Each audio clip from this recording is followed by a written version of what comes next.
মদ্যপান, ধূমপান ও মাদক সেবন স্বাস্থ্যের পক্ষে ক্ষতিকর। এতে ক্যান্সার হতে পারে। সেই রাতেই আমি প্রথম বুঝেছিলাম যে সব আলো মানুষকে কখনোই পথ দেখায় না। কিছু আলো এমনও আছে যেটা মানুষকে শুধু প্রশ্ন করতেই শেখায়।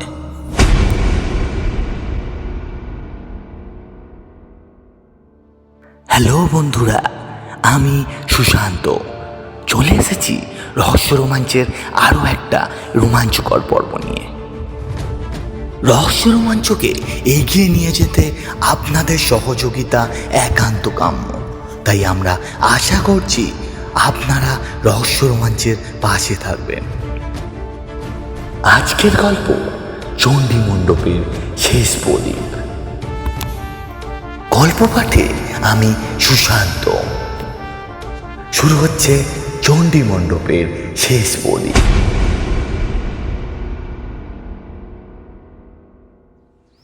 সেদিন বিকালটা ছিল অদ্ভুত শান্ত। বর্ষা সবে বিদায় নিয়েছে। উঠোনের এক কোণে জমে থাকা বৃষ্টির জলটুকুও শেষালয়ে চিকচিক করে উঠছে। বারান্দায় পুরনো কাঠের চৌকিতে বসে অঘোরনাথবাবু চুপচাপ চায়ের কাপে চুমুক দিচ্ছিলেন। কিন্তু আমি এটা লক্ষ্য করলাম, তার চোখ আর মন এতটাই দূরে আটকে আছে যে যেখানে মানুষের স্মৃতি আর সময় একাকার হয়ে যায়। আমি আর হরিপদ মুখোমুখি বসেছিলাম, তবে আমি বুঝতে পারছিলাম যে আমার মনটা অনেকক্ষণ ধরেই অস্থির হয়ে উঠেছে। মনে হচ্ছিল যেন আমার বুকের ভেতরে একটা প্রশ্ন অনেকক্ষণ ধরেই ঘুরপাক খেয়ে চলেছে।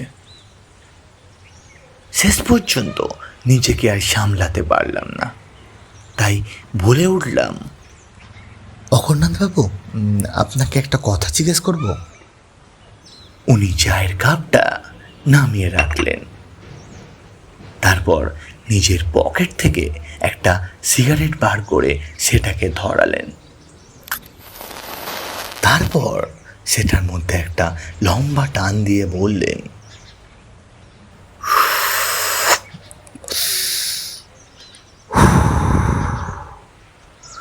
এখন বুড়ি যখন ফেলেছ তাহলে প্রশ্নটা করেই ফেলো। তখন আমি একটু ইতস্তত হয়ে বললাম, আচ্ছা অঘোরনাথবাবু, গ্রামে যেসব লোককথাগুলো আমরা জানি সেগুলো কি সবই মিথ্যে? অঘোরনাথবাবু সঙ্গে সঙ্গে উত্তর দিলেন না। বারান্দার বাইরে একটা শুকনো আম পাতা হাওয়ায় উড়ে এসে উঠোনের ওপর পড়ল। তিনি সেই পাতাটার দিকে কিছুক্ষণ তাকিয়ে রইলেন। তারপর মৃদু স্বরে বললেন, লোককথা কোনোদিনই মিথ্যে নয় নির্মল। মিথ্যে যেটা হয় সেটা হলো মানুষের ব্যাখ্যা, আর সত্যিটা সময়ের ধুলোয় ঢাকা পড়ে যায়, আর সেই ধুলোকেই মানুষ অলৌকিক বলে ভয় পায়। কথাগুলো শোনার পর বারান্দায় যেন আরো গভীর নীরবতা নেমে এলো। অঘোরনাথবাবু ধীরে ধীরে উঠে দাঁড়ালেন। তারপর আলমারির কপাট খুলে অনেকগুলি পুরনো ডায়েরির মাঝখান থেকে একটা পাতলা খাতা বের করলেন। খাতার মলার প্রায় ছিঁড়ে গেছে বললেই চলে।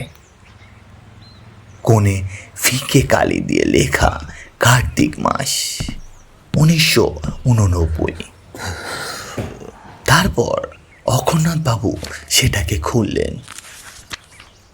তারপর একবার ভালো করে পুরো পাতাটার উপর তিনি চোখ বুলিয়ে নিলেন। তারপর আমাদের দিকে তাকিয়ে বললেন, আজ যে ঘটনাটা তোমাদের বলবো তার শেষ পর্যন্ত আমিও বুঝতে পারিনি যে সেই রাতে আমি একজন মানুষের মুখোমুখি হয়েছিলাম নাকি বহু বছরের এক বিশ্বাসের। আমরা নিঃশব্দে বসে রইলুম। অঘনাথবাবু আবারও বলতে শুরু করলেন, তখন ছিল কার্তিক মাসের শেষ সপ্তাহ। সারাদিন পথ হেঁটে সন্ধ্যার মুখে পৌঁছালাম এক ছোট্ট প্রত্যন্ত গ্রামে। গ্রামটির নাম আজ আর উচ্চারণ করি না, কারণ সব নাম মানুষের মুখে উচ্চারণের জন্য জন্মায় না। কারণ কিছু নাম সময়ের সঙ্গে সঙ্গে মাটির নিচেই চাপা পড়ে থাকাই ভালো। সেদিন যখন গ্রামে ঢুকলাম, যিনি সর্বপ্রথম আমাকে আশ্রয় দিয়েছিলেন তিনি হলেন গ্রামের মোড়ল শশীভূষণ রায়। প্রথম দেখাতেই লোকটিকে আমার বেশ ভালো লেগেছিল। লোকটির চোখে ছিল এক অদ্ভুত বুদ্ধির দীপ্তি, ওনার কথাতেও ছিল এক অদ্ভুত চমচম। অথচ আমি এটাও লক্ষ্য করলুম ওনার মুখে যেন কোথাও এক টানা ক্লান্তির ছাপ, যেন বহুদিন ধরে এমন একটা দুশ্চিন্তা বয়ে বেড়াচ্ছেন যার কথা তিনি কাউকে বলতে পারেননি। আমি শশীভূষণের সাথে তার বাড়িতে গেলুম।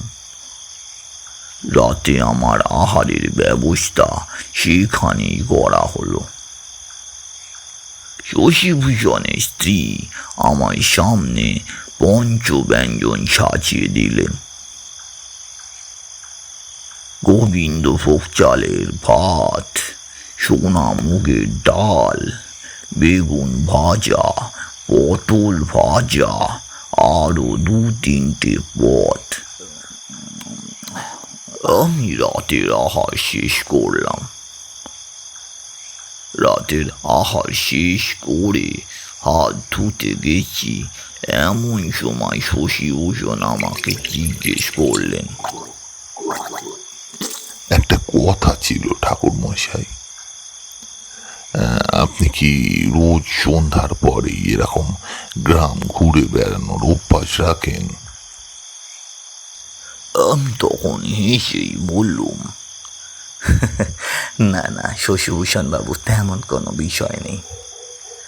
আসলে আমাদের মতো পথিকদের আর সময়ের দাম কি বলুন।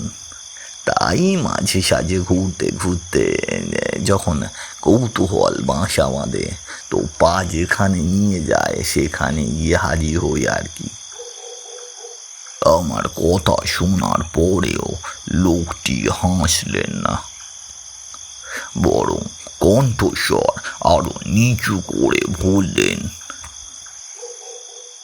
কিন্তু আপনাকে একটা কথা বলি, যদি আজও সন্ধ্যার পর কোনো কৌতূহল আপনাকে ডাকে, আপনি কিন্তু যাবেন না।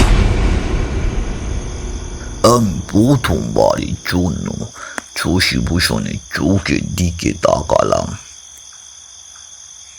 দেখলাম সেখানে ভয়ের চেয়েও বড় অন্য কিছু ছিল।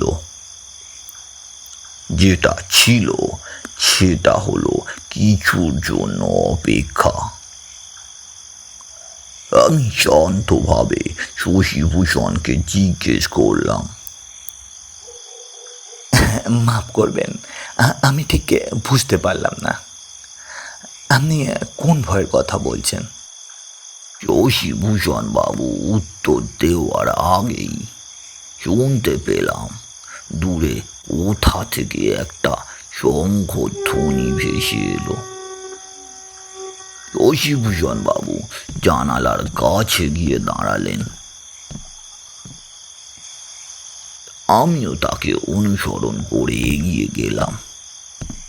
গিয়ে দেখলাম গ্রামের এক প্রাচীন চণ্ডী মণ্ডপে একটি মাত্র প্রদীপ জ্বলছে। তার চারপাশে ছিল ঘুটঘুটে অন্ধকার, কিন্তু তবু সেই এক ফোঁটা আলো যেন সমস্ত গ্রামকে নীরবে আগলে রেখেছে। আমি শশীভূষণ বাবুকে জিজ্ঞেস করলুম, আপনাকে একটা কথা জিজ্ঞেস করার ছিল। ওই দূরে যে প্রদীপটা জ্বলছে, যেটা দেখতে পাচ্ছি, ওখানে রোজে কি পুজো হয়?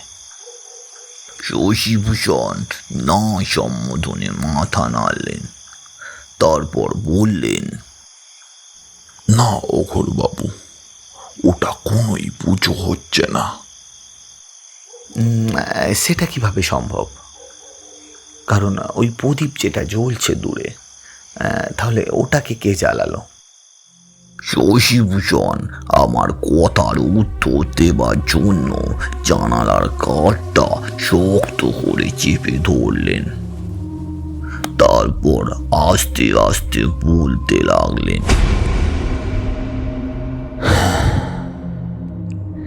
সেই প্রশ্নের উত্তর খুঁজতে গিয়েই তো এই গ্রামের অনেক মানুষের রাতের ঘুম হারাম হয়ে গেছে। আমি আর কিছুই বললুম না, শুধু প্রদীপটার দিকে নিঃশব্দে তাকিয়ে রইলুম। কিন্তু ঠিক তখনই হঠাৎ আমার মনে হলো প্রদীপের আলোটা যেন একবার কেঁপে উঠল। আর ঠিক তখনই তার পাশেই দেখতে পেলুম ধুতি পরা এক দীর্ঘদেহী মানুষ কয়েক মুহূর্তের জন্য স্থির হয়ে দাঁড়িয়ে, কিন্তু কিছুক্ষণ পরই ধীরে ধীরে সেই অবয়ব অন্ধকারে মিলিয়ে গেল। আমি সেখান থেকে এক মুহূর্তের জন্য চোখ সরালাম না, কিন্তু পরের মুহূর্তেই সেখানে দেখলুম আর কেউ দাঁড়িয়ে নেই, শুধু প্রদীপটা আগের মতোই নিঃশব্দে জ্বলে চলেছে। অঘোরনাথ বাবু ডায়েরির পাতা থেকে প্রথমবারের মতো চোখ সরালেন। তারপর নিজের পাঞ্জাবির খুঁট দিয়ে চশমার কাঁচ দুটি আলতু করে মুছে নিলেন। তারপর আবারও ডায়েরির পাতাতে চোখ রাখলেন। তারপর আবারও তিনি বলতে শুরু করলেন, সেই রাতেই আমি প্রথম বুঝেছিলাম যে সব আলো মানুষকে কখনোই পথ দেখায় না। কিছু আলো এমনও আছে যেটা মানুষকে শুধু প্রশ্ন করতেই শেখায়।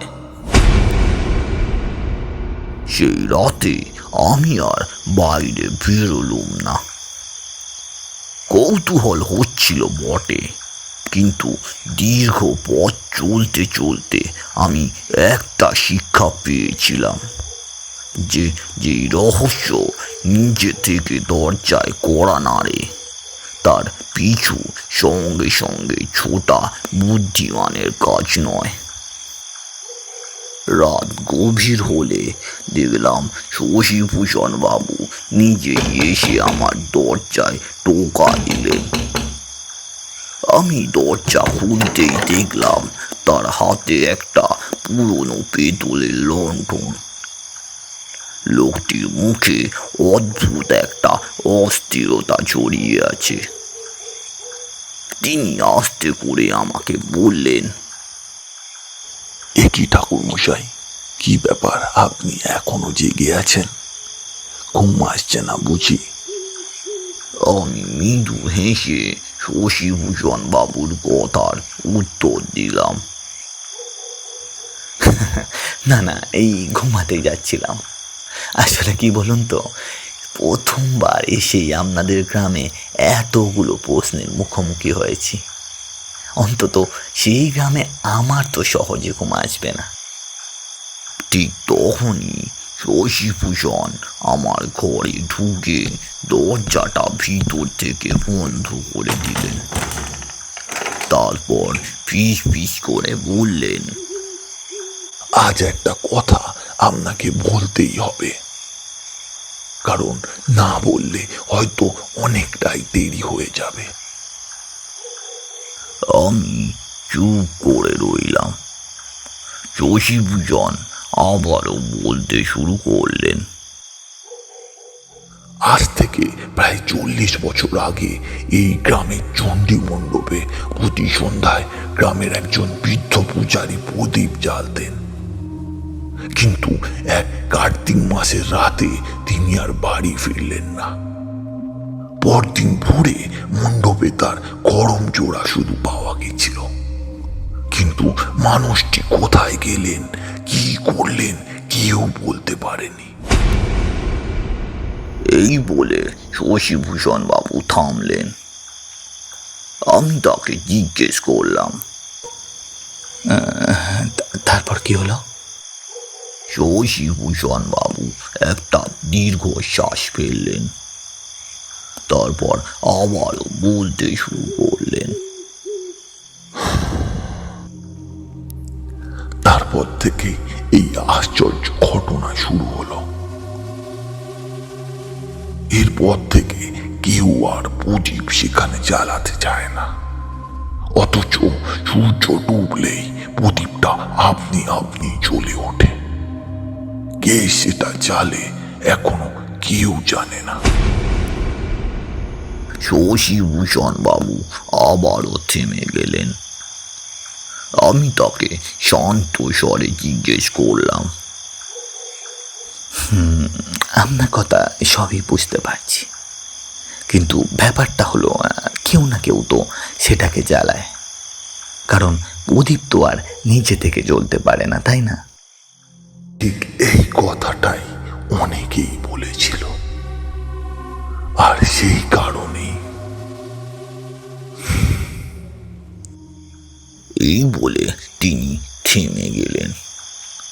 তাই আমি তখন বলে উঠলাম, থামবেন না, আপনি বলুন, আমাকে কারণটা জানতেই হবে।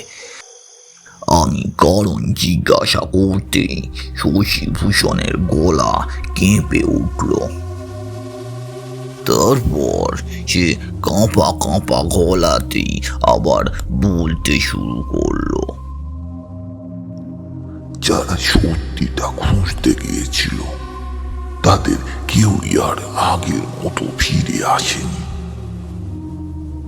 কেউ তো কথা বলাই ছেড়ে দিয়েছে, আর কেউ এই গ্রাম ছেড়েই চলে গেছে। কিন্তু আর একজন, শশীভূষণ বাকিটা আর বললেন না। তিনি আবারও চুপ করে গেলেন। ঠিক সেই সময় বাইরে কারো ছুটে আসার শব্দ শোনা গেল, আর পরক্ষণেই দরজায় জোরে জোরে টোকা পড়তে লাগলো। মশাই দরজা খুলুন, বাইরে বড় বিপদ। শশীভূষণ তাড়াতাড়ি গিয়ে দরজাটা খুলে দিলেন। তারপর দেখলেন বাইরে গ্রামের এক মধ্যবয়সী লোক হরি দাঁড়িয়ে হাঁপাচ্ছে। হরি ঘরের ভেতরে ঢুকে এলো। তারপর সে কাঁপা কাঁপা গলায় বলল, মশাই, সর্বনাশ হয়ে গেছে। চণ্ডী মণ্ডপের প্রদীপটা আজ হঠাৎ নিভে গেছে। এই কথাটা শোনার পর ঘরের মধ্যে যেন এক অদ্ভুত নিস্তব্ধতা নেমে এলো। আমি লক্ষ্য করলুম শশীভূষণ বাবুর মুখের রক্ত যেন মুহূর্তে সরে গেছে। আমি আর এক মুহূর্ত দেরি করলাম না। লাঠিটা হাতে তুলে নিয়েই শুধু বললাম, শশীবাবু, আর এক মুহূর্ত দেরি করা যাবে না। চলুন, আমরা এক্ষুনি বেরোবো। আজ রাতেই বুঝবো লোককথা কোথায় শেষ হয়েছে আর সত্যিটা কোথা থেকে শুরু হয়েছে। কারণ এই রহস্যের উদ্ঘাটন না করতে পারলে আমি মরেও শান্তি পাবো না। এই বলে আমরা তিনজনই চণ্ডী মণ্ডপের দিকে রওনা দিলাম। দূর থেকে দেখলাম যে মণ্ডপে প্রতিদিন সন্ধ্যায় একটি মাত্র প্রদীপ জ্বলত। সেই মণ্ডপ আজ সম্পূর্ণ অন্ধকার, কিন্তু অন্ধকারের মাঝেও কার যেন নিঃশব্দে হেঁটে যাওয়ার শব্দ ভেসে এলো। আমরা তিনজনেই দ্রুত পায়ে চণ্ডী মণ্ডপের দিকে এগোতে লাগলাম। চণ্ডী মণ্ডপে পৌঁছাতে পৌঁছাতে রাত তখন আরো গাঢ় হয়ে উঠেছে। রাতের আকাশের মেঘ চাঁদটাকে পুরোপুরিভাবে ঢেকে দিয়েছে। চারিদিকে এমন নিস্তব্ধতা যেন পুরো গ্রাম নিঃশ্বাস আটকে অপেক্ষা করছে। মণ্ডপের সামনে এসে আমি থেমে গেলাম। তারপর আমি লক্ষ্য করলাম যে প্রদীপটাকে এতক্ষণ আগে দূর থেকে জ্বলতে দেখেছিলাম সেটা সত্যি আজ নিভে আছে। কিন্তু আশ্চর্যের বিষয় এই যে প্রদীপের সলতেটা তখনও গরম। আমি আঙুল বাড়িয়ে ছুঁয়ে দেখলাম মাত্র কিছুক্ষণ আগেই কেউ সেটাকে নিভিয়ে গেছে। শশীভূষণ বাবু কাঁপা কাঁপা গলায় বললেন, তাহলে নিশ্চয়ই কেউ এখানে এসেছিল। ওনার কথায় আমি কোনো উত্তর দিলাম না। চণ্ডী মণ্ডপের মেঝেটা আমি ভালো করে লক্ষ্য করছিলাম। সেখানে দেখলাম পুরনো ধুলোর ওপর কয়েকটি তাজা পায়ের ছাপ, আর সেই ছাপগুলো একজন মানুষেরই। আমি দেখলাম ছাপগুলো মণ্ডপের ভেতর থেকে বেরিয়ে পাশের বট গাছটার দিকে চলে গেছে। আমি লণ্ঠনটা তুলে ধরে ধীরে ধীরে সেদিকে এগোলাম। বট গাছের নিচে গিয়ে দেখি মাটির ওপর একটা ছোট্ট পেতলের তেলের পাত্র পড়ে আছে, আর তার পাশে সাদা কাপড়ের একটা ছেঁড়া টুকরো। আমি কাপড়টা হাতে তুলে নিতেই কেমন যেন একটা পরিচিত গন্ধ পেলাম। গন্ধটা আমার চেনা, চন্দন আর পুরনো ধূপের গন্ধ। আমি মৃদু স্বরে বললাম, আমি এটা নিশ্চিত এই গন্ধ এই মন্দিরেরই। এই গন্ধ কোনো শ্মশানের হতেই পারে না। আর ঠিক তখনই অন্ধকারের ভিতর থেকে ভেসে এলো একটা গভীর দীর্ঘশ্বাস। কেউ যেন খুব আস্তে করে বলল,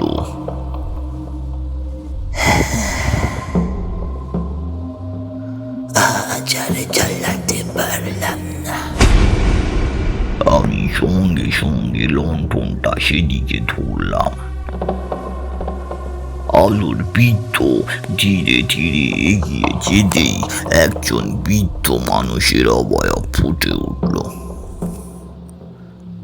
আমি দেখলাম তার পরনে রয়েছে সাদা ধপধপে ধুতি, তার কাঁধে রয়েছে মলিন চাদর, আর মুখ ভর্তি সাদা দাড়ি।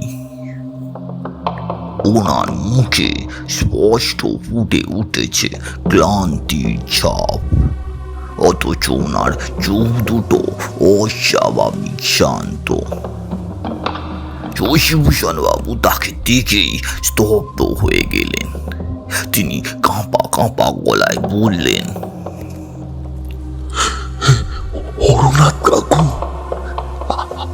আপনি? আর ঠিক তখনই বৃদ্ধ মৃদু হেসে শশীভূষণ বাবুকে বললেন, এতদিন চিনতে পারলি বাবা? আমি কিছুক্ষণ চুপ করে থাকার পর বৃদ্ধকে জিজ্ঞেস করলুম, তাহলে আপনি সেই ব্যক্তি যিনি চণ্ডী মণ্ডপে এত বছর ধরে প্রদীপ জ্বালিয়ে আসছেন? বৃদ্ধ আমার প্রশ্ন শুনে মাথা নত করলেন, তারপর ধীরে ধীরে আবারও বললেন, তোমরা ঠিকই ধরেছ, তবে মানুষকে ভয় দেখানোর জন্য নয়, শুধুই একটা কথা পালন করার জন্য। আমি শান্তভাবে হরনাথ বাবুর কথা শুনতে লাগলাম। তিনি বললেন, আমার বাবা ছিলেন এই চণ্ডী মণ্ডপের শেষ সেবায়েত। মৃত্যুর আগে আমার হাত ধরে তিনি বলেছিলেন, যেদিন এই প্রদীপ নিভে যাবে সেদিন মানুষ দেবীকে নয়, নিজেদের বিশ্বাসকেই ভুলে যাবে, আর সেদিন নেমে আসবে এক ঘোর অমঙ্গল। তাই সেই থেকে প্রতিদিন সন্ধ্যায় আমি লুকিয়ে এসে প্রদীপটা জ্বালিয়ে দিয়ে যাই। কেউ যেন আমাকে না দেখে সেটাই চেষ্টা করেছি। এরপর আমি হরনাথ বাবুকে জিজ্ঞেস করলাম, তাহলে আজ প্রদীপটা নিভে গেল কেন? আমি তখন লক্ষ্য করলাম বৃদ্ধর চোখে জল চিকচিক করে উঠল। তিনি মৃদু হেসে বললেন,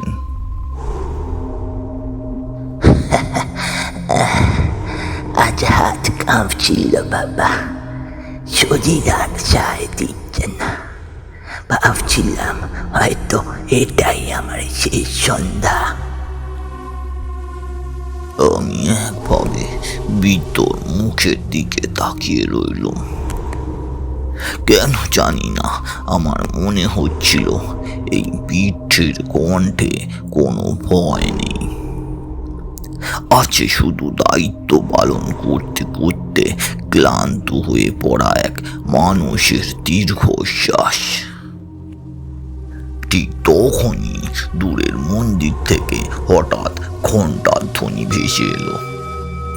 আমি চমকে উঠলাম, কারণ মন্দিরে তো আজ কেউই ছিল না।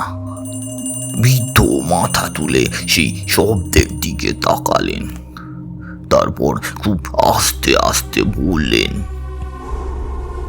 দেখলে বাবা, আমি বলেছিলাম প্রদীপের রহস্যর উত্তর মানুষ, কিন্তু এই মন্দিরে সব প্রশ্নের উত্তর মানুষের নয়। তিনি তার বাক্য শেষ করার আগেই মন্দিরের ভেতরে অন্ধকারের গভীর থেকে যেন আরেক জোড়া পায়ের শব্দ ধীরে ধীরে আমাদের দিকে এগিয়ে আসতে শুরু করলো। মন্দিরের অন্ধকার বুক চিরে পায়ের শব্দটা যেন ধীরে ধীরে এগিয়ে আসছিল। মনে হচ্ছিল বহু বছরের নীরবতা যেন ইটের গায়ে গায়ে প্রতিধ্বনি তুলে আমাদের দিকেই হেঁটে আসছে। শশীভূষণ বাবু অজান্তেই আমার কাঁধের কাছে সরে এলেন। আমি লণ্ঠনটা আরো উঁচু করে ধরলাম। আলোটা মন্দিরের ভাঙা দরজায় পড়তেই দেখা গেল একটা কুকুর, রোগা ধূসর রঙের, চোখ দুটো অস্বাভাবিক উজ্জ্বল। সে আমাদের দিকে একবার তাকালো, তারপর ধীরে ধীরে মন্দিরের ভেতরে ঢুকে গেল। সেই থেকে শশীশঙ্কর বাবু দীর্ঘশ্বাস ফেললেন, তারপর বললেন,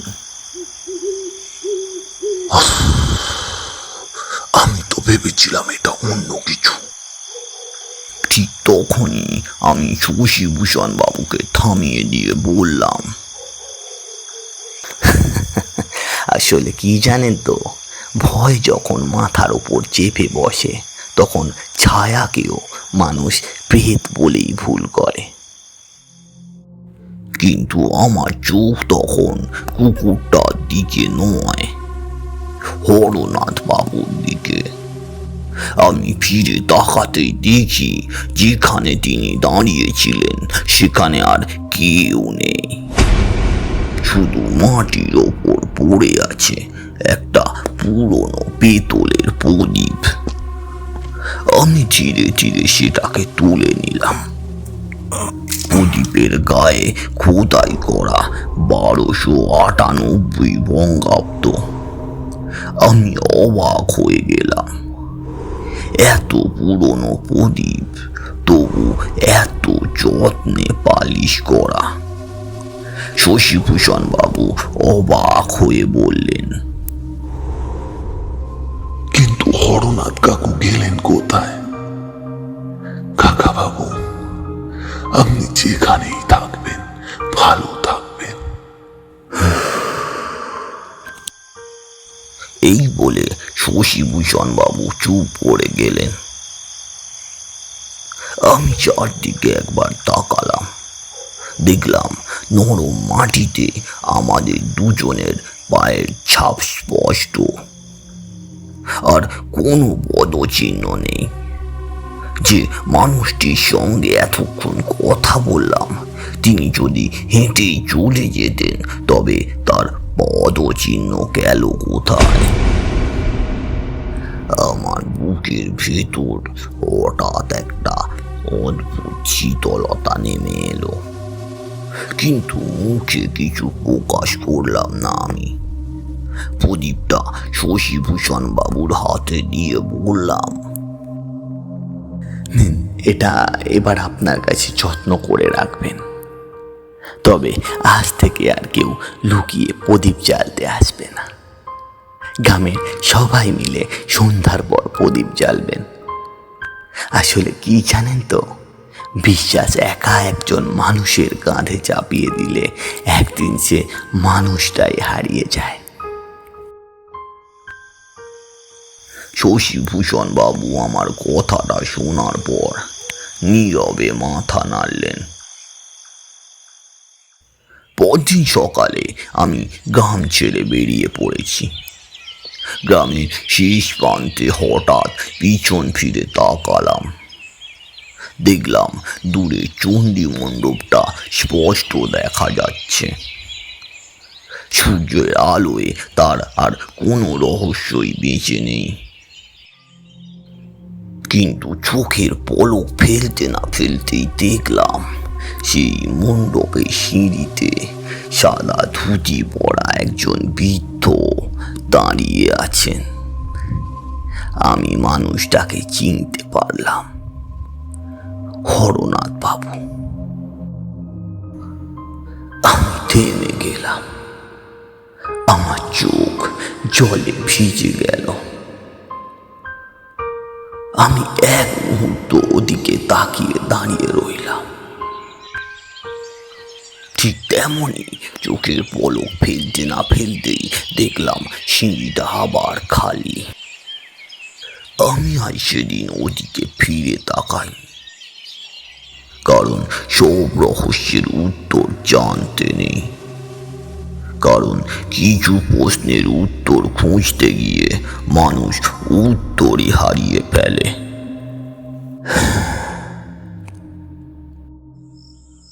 এই বলে অঘোরনাথ বাবু ডায়েরির শেষ পাতাটা আস্তে করে বন্ধ করে দিলেন। বারান্দায় তখন সন্ধ্যা নেমেছে। দূরে কোনো এক বাড়িতে শঙ্খ বাজছে। আমি অনেকক্ষণ চুপ করেছিলাম। তারপর অঘোরনাথ বাবুকে জিজ্ঞেস করলাম,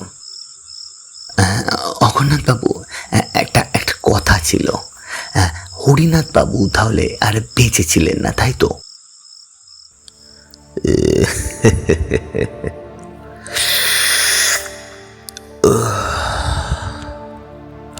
আসলে কি জানো তো নির্মল, পৃথিবীতে এমন কিছু ঘটনা আছে যেগুলোকে সত্যি বললেও আবার ভুল হয়, আবার মিথ্যে বললেও অন্যায় নয়।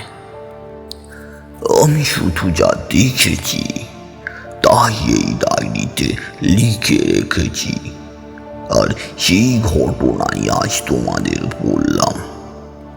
এবার বিচার নয়, তোমরাই করো কোনটা সত্যি আর কোনটা মিথ্যে। আমি ডায়েরিটার দিকে একভাবে তাকিয়ে রইলাম। হঠাৎ আমার মনে হলো অঘোরনাথ বাবুর আলমারিতে রাখা প্রতিটি ডায়েরি যেন এক একটা বন্ধ দরজা।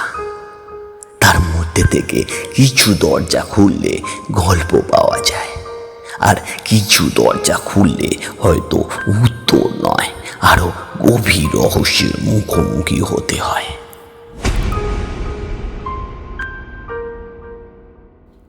আপনারা শুনছিলেন চণ্ডী মণ্ডপের শেষ প্রদীপ। রহস্য রোমাঞ্চের পাশে থাকার জন্য আপনাদের জানাই অসংখ্য ধন্যবাদ। যদি রহস্য রোমাঞ্চকে এখনো সাবস্ক্রাইব না করে থাকেন তো চ্যানেলটা সাবস্ক্রাইব করে দিন এবং পাশে থাকা বেল আইকনটা অন করে দিন, যাতে রহস্য রোমাঞ্চের নিবেদনগুলি আপনার কাছে সবার আগে পৌঁছে যেতে পারে। আজকের মতো বিদায় নিচ্ছি। আগামী সপ্তাহে ঠিক এই সময় আবারও ফিরে আসবো রহস্য রোমাঞ্চের একটি রোমাঞ্চকর পর্ব নিয়ে। ততক্ষণ ভালো থাকবেন, সুস্থ থাকবেন এবং অবশ্যই রহস্য রোমাঞ্চের পাশে থাকবেন।